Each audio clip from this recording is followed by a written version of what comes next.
to another episode of Greenlight Paranormal. It's the first time I'm ever going to say my real name, Brian Meager. So, why I believe in ghosts? Well, when I was a little kid, I stayed on this house on Brighton in South Toledo, and I was probably like 5 or 6 years old, and my room had an attic in it. Yeah, why your grandmother let me sleep in there being that little, I have no idea. But I used to hear shit calling my name out of the attic, and then I seen shit coming out of the attic. I used to sleep with the fucking covers up over my face so I didn't have to see the door. And then there was a kid's face in the glass, in the middle glass of the fucking big door. Everybody saw that. You can ask anybody that lived in that house, they'll tell you the same thing. So, like my whole life, I've felt shit around me, which kind of got me into it. And then the funny, I started watching Ghost Adventures. And that kind of made me realize, okay, people actually believe besides me. Like lots and lots and lots and lots of people. So, when I was 13, I seen some aliens. My kid's shaking his head, but it's relevant to paranormal. I mean, people aren't going to believe me or laugh at me or whatever, but what happened. You're never going to tell me that I didn't see that shit. So, when we started investigating, I was, I don't know, probably 18, 19, first couple times. Nothing really happened. It was just more of something to do while we were out hanging out and drinking and partying and shit. So, I don't know, man. I'd say probably 30s. Me and Steph started going. That's when Greenlight first started. Before we started posting shit, and we were just going just to go for us. We used to go to this place, Halloween special place, Tentagony, and I seen something jump out of a tree there that wasn't really there. Like EVPs of something saying it was gonna bend me over and hurt me. Lots of stuff at that place. Stuff got smacked in her face.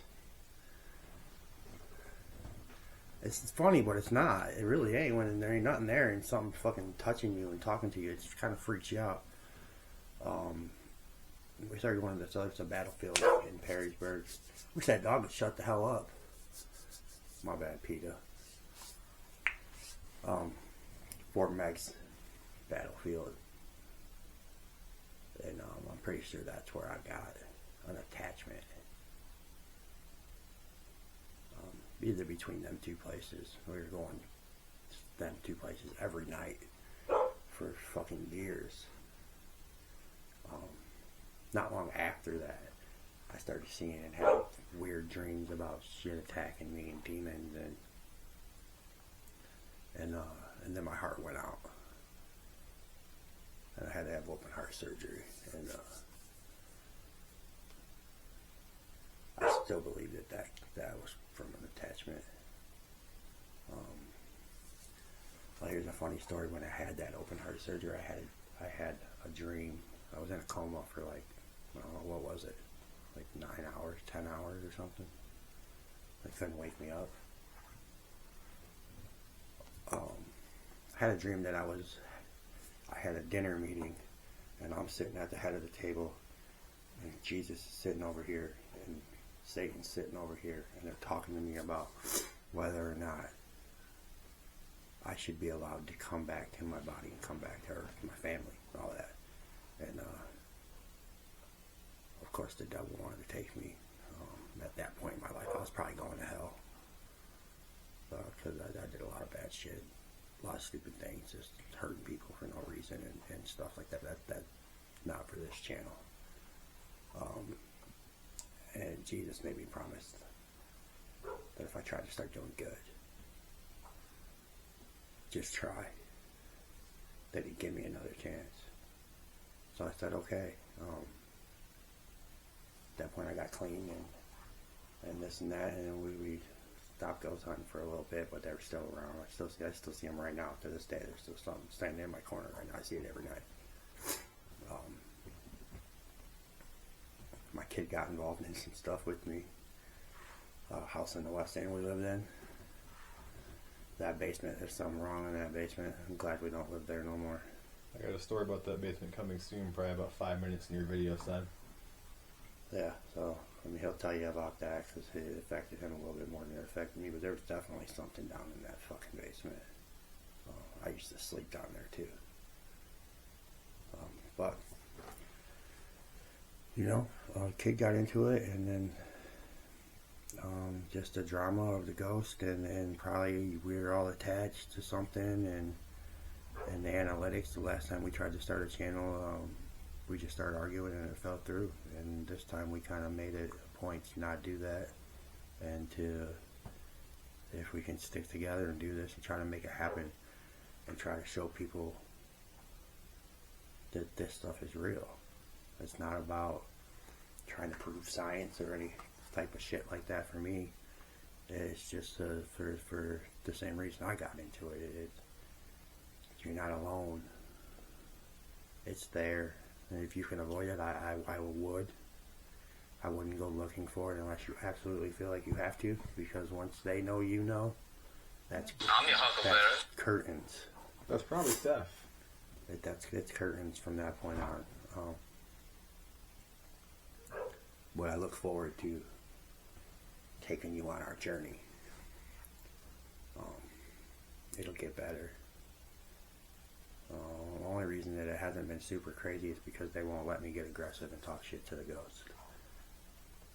That's how all this shit kind of happened. Probably I like to be back zaggins and shit sometimes, and early back zaggins before he turned into a sissy. I talk shit, and then they talk shit, and it makes for great fucking TV, but it doesn't make for a great life. It kind of makes you a miserable, sad fucking person because they fucking are on you quick. Anybody that investigates can vouch for that, I'm sure. But we are here. We don't fake stuff. There's no fake. Sometimes we might not have nothing other than us walking around a cemetery or a house or a field or whatever. You will never see anything fake from us.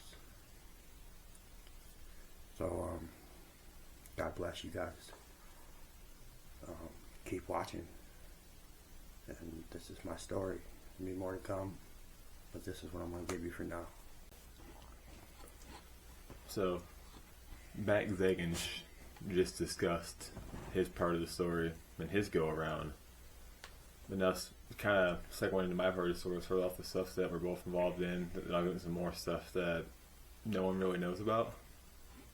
So stuff that we've done together, at least, before I go investigating and this everything and whatnot, is way back when we had this house in the West End, to where, so that's what we both experience is at times we get stupid and we go and investigate in the basement. Which I will say to this day, investigating in your own house isn't a good idea. Especially when you trash talk in your own house and you live there. They don't like that. Especially a certain spirit, demon, that we shall not name. I forgot what his name was. No, I know what his name is, but maybe we won't name him, maybe we will. All in black. That's fine. But even back then, we didn't have all this high-tech EMF or these fancy laptops or spirit boxes or any of that. We had a recorder in a dark room that may have had something brought back from the Halloween special in it, from things that Bak Zagan said. He's smiling right now, but he knows it's true. But he thought it was a good idea to where I'm like 10, where he would randomly decide to hang tight for a second and record. I'm gonna go to the bathroom, come back in a second. I'm like, okay, fair enough. A few minutes go by, he's not back yet. 5 minutes go by, he's still not back. Next thing you know, it's 10 minutes. I'm down here talking to this thing that I didn't know what it was, but we're down here in the basement with it. You blame me? Going and talking to it. Okay. I don't blame you guys. You're the one that brought it there and you disappeared to go and do something and never came back.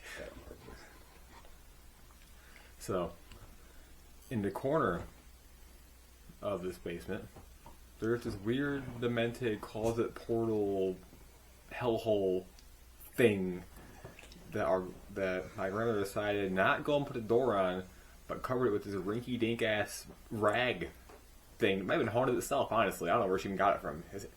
In this house, it doesn't even exist. It's like gone. and there's times where you're down there investigating, and suddenly you hear a weird sound from that room. Or maybe there's times where your dad runs upstairs and you're down there and you hear a weird sound look towards that room and there's something in that doorway staring at you. And there's nothing, and there's no one else around when you're 10, don't even know how to go and deal with it. Pretty sure you were older than 10, but... Not the first time. To where, I mean, I probably didn't help it, to where before I even knew what ghosts were, him and Seth went and did it, and me being stupid, decided, I live here, what's a ghost? Let's open a basement door and start saying stuff down there. Yelling at the ghost on the top of the stairs. And then hearing the sound running away and saying it was the house being weird.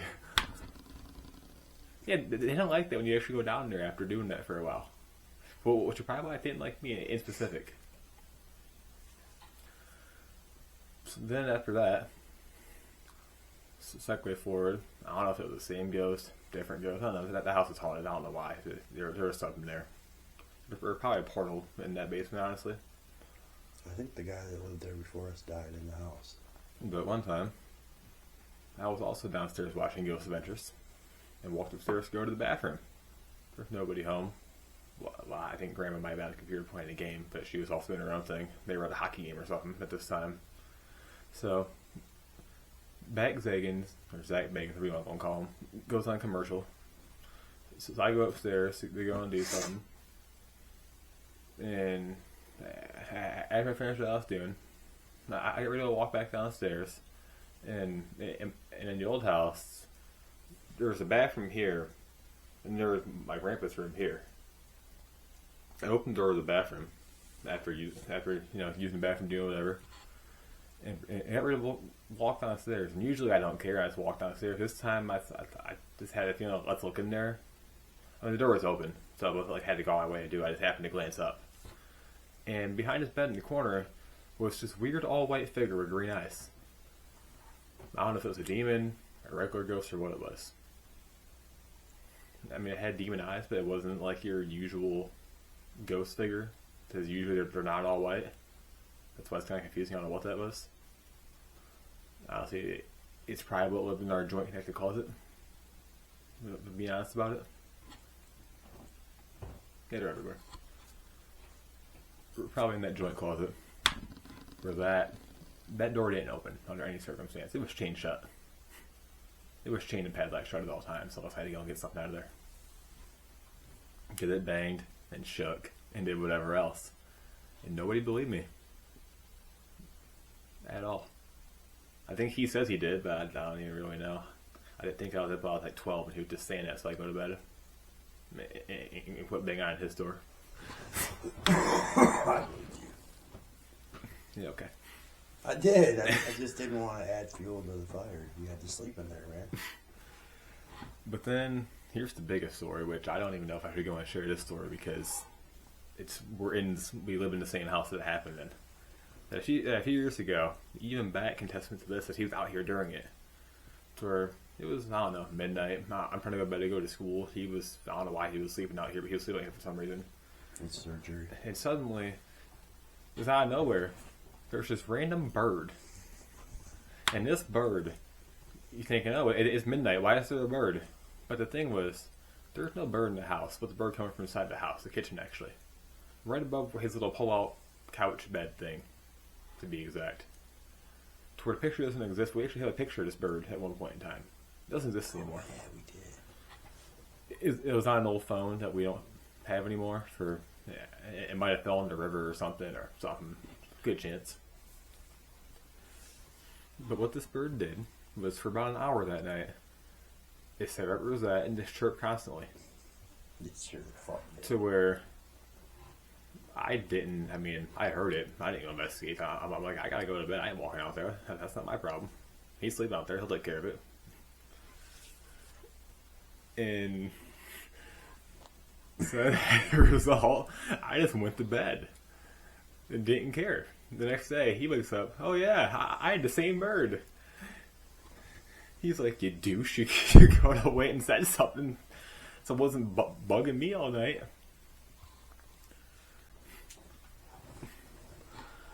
But besides that, that's the gist of it. I know it's not all over the place, but we'll get into more in the future time where maybe we'll get together at a creepy location and share a more in-depth, detailed story. Where we got a group story about a cemetery on the old channel, of a ghost guy on a bike, or the story of why we started our own channel after Greenlight died the last time, and then that stopped mainly because a certain place called Fish Cemetery that we have videos on made me quit. That's a different story for a different time. But until then, see you guys next time. Hope you'll have fun, and peace.